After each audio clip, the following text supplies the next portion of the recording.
Hi friends, നമ്മളെല്ലാവരും French fries കഴിച്ചിട്ടുണ്ടല്ലേ. ഇന്ന് നമുക്കൊരു വെറൈറ്റി ആയിട്ടുള്ള ഒരു പൊട്ടാറ്റോ റോൾ ഫ്രഞ്ച് ഫ്രൈസ് എങ്ങനെയാണ് ഉണ്ടാക്കുന്നത് നോക്കാം. അതിനുവേണ്ടി ഞാനിവിടെ ഒരു 3 പൊട്ടാറ്റോസ് കഴുകി അതിൻ്റെ തൊലി കളഞ്ഞെടുത്തിട്ടുണ്ട്. ഇനി ഇതൊന്ന് സ്ലൈസ് ചെയ്തെടുക്കണേ. ഇവിടെ ഒരു സ്ലൈസർ എടുത്തിട്ടുണ്ട്. ഇതൊന്ന് സ്ലൈസ് ചെയ്തെടുക്കണം.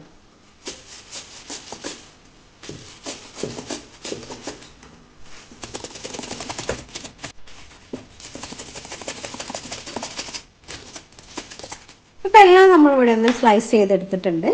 ഇനി അതിൻ്റെ സൈഡിൽ വരുന്ന ചെറിയ ഭാഗങ്ങൾ നമുക്ക് ഒഴിവാക്കാം, അത് വേണ്ട. ഇനി ഇവിടെ ഒരു പാത്രത്തിൽ കുറച്ച് ചൂടുള്ള വെള്ളം എടുത്തിട്ടുണ്ട്. നമുക്ക് അതിലോട്ട് നമ്മൾ ഈ സ്ലൈസ് ചെയ്ത് വെച്ചിരിക്കുന്ന പൊട്ടാറ്റോസ് ഇട്ട് കൊടുക്കാം. ഇതിൻ്റെ സ്റ്റാർച്ച് കണ്ടന്റ് ഒന്ന് കളയാൻ വേണ്ടിയിട്ടാണ് ഇങ്ങനെ ചെയ്യുന്നത്. ഇതിലൊന്ന് കഴുകിയെടുക്കാം. ഇനി ഇതിലൊന്ന് ഡിപ്പ് ചെയ്തതിന് ശേഷം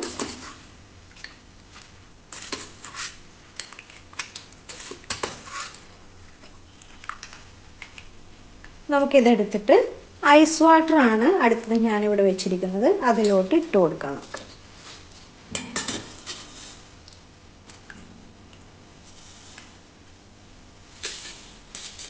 ഇതിൻ്റെ ചൂടൊക്കെ ഒന്ന് പോകാൻ വേണ്ടിയിട്ടാണ്. ഈ ഐസ് വാട്ടറിൽ ഒന്ന് കഴുകിയെടുത്തതിന് ശേഷം നമുക്കിതിൽ നിന്ന് മാറ്റാം. ഇതിൻ്റെ വെള്ളം നന്നായിട്ട് തുടച്ചെടുക്കണം. ഒട്ടും വെള്ളത്തിൻ്റെ അംശം പാടില്ല. വെള്ളം കളയാൻ വേണ്ടി നമുക്ക് ഇതുപോലെ ഒരു പാത്രത്തിലോട്ട് നിരത്തി വെക്കുക, അല്ലെങ്കിൽ ടിഷ്യൂ ഉപയോഗിച്ച് അതിൻ്റെ വെള്ളം ഒന്ന് തുടച്ച് മാറ്റുകയൊക്കെ ചെയ്യാം. ഇതിലെ വെള്ളമൊക്കെ നമ്മളൊന്ന് തുടച്ചെടുത്തിട്ടുണ്ട്. നന്നായിട്ട് ഡ്രൈ ആയിട്ടുണ്ട് കേട്ടോ. അപ്പോൾ ഇനി ഒരു പാത്രത്തിലോട്ട് കുറച്ച് മൈദപ്പൊടി എടുത്തിട്ടുണ്ട്. അതുപോലെ ഇത് ടൂത്ത് പിക്കാണ്, ഇതും കൂടി എടുത്തിട്ടുണ്ട് കേട്ടോ. ഇനി നമ്മൾ ഈ പൊട്ടാറ്റോ സ്ലൈസസ് എടുത്തിട്ട് ഇതിൽ ജസ്റ്റ് ഒന്നിങ്ങനെ ഡിപ്പ് ചെയ്യുക. 2 എണ്ണം എടുക്കുക.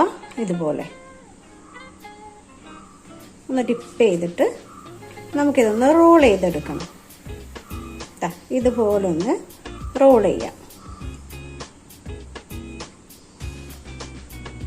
ഇനി ഇതുപോലെ ഈ ടൂത്ത് പിക്ക് വെച്ചിട്ട് ഇതൊന്ന് അറ്റാച്ച് ചെയ്ത് കൊടുക്കുക.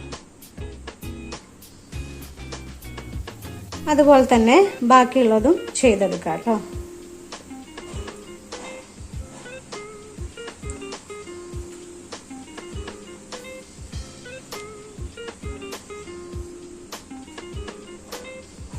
ഒരു ടൂത്ത് പിക്ക് വെച്ചിട്ട് ടച്ച് ചെയ്ത് കൊടുക്കാം. നമുക്കിത് പെട്ടെന്ന് ചെയ്തെടുക്കാം കേട്ടോ. എല്ലാം നമ്മളിവിടെ ഒന്ന് റോൾ ചെയ്തെടുത്തിട്ടുണ്ട്. ഇനി ഇതൊന്ന് ഫ്രൈ ചെയ്തെടുക്കണം. ഇതൊന്ന് വറുത്തെടുക്കാൻ വേണ്ടി ഒരു പാൻ വെച്ച് കൊടുത്തിട്ടുണ്ട്. അതൊന്ന് ചൂടായിട്ടുണ്ട്. ഓയിൽ ഒഴിച്ചു കൊടുക്കാം.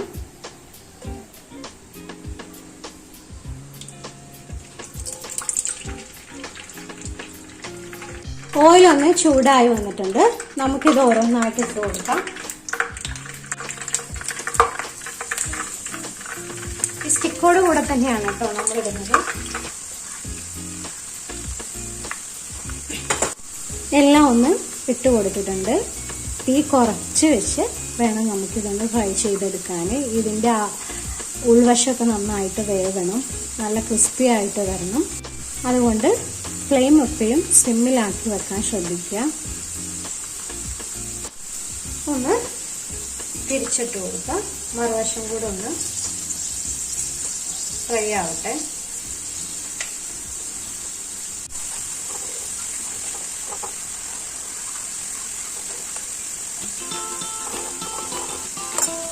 ഇപ്പൊ ഇത് നല്ല പോലെ മൊരിഞ്ഞ് പാകമായി വന്നിട്ടുണ്ട്. ഇതിൻ്റെ ഉൾവശവും പുറമൊക്കെ നന്നായിട്ട് ഫ്രൈ ആയിട്ടുണ്ട്. ഇനി നമുക്കിത് എണ്ണയിൽ നിന്ന് കോരി മാറ്റാം. നല്ല ക്രിസ്പി ആയിട്ടായിട്ട് ഇരിക്കുന്ന സൗണ്ട് കേട്ടാൽ നമുക്കറിയാൻ പറ്റും. ബാക്കിയുള്ളതും കൂടെ നമുക്കിതുപോലെ തന്നെ ഫ്രൈ ചെയ്തെടുക്കാം. ഇപ്പം എല്ലാം ഒന്ന് വറുത്തെടുത്തിട്ടുണ്ട്. ഇനി നമുക്കിതിൻ്റെ സ്റ്റിക്ക് ഒന്ന് റിമൂവ് ചെയ്യാം. അത് അധികം ബുദ്ധിമുട്ടുള്ള കാര്യമൊന്നുമല്ല. ഇതുപോലെ ഒന്ന് ട്വിസ്റ്റ് ചെയ്ത് കൊടുത്തിട്ട് നമുക്കത് ഈസി ആയിട്ട് ഇതിൻ്റെ ഉള്ളിൽ നിന്ന് റിമൂവ് ചെയ്യാം.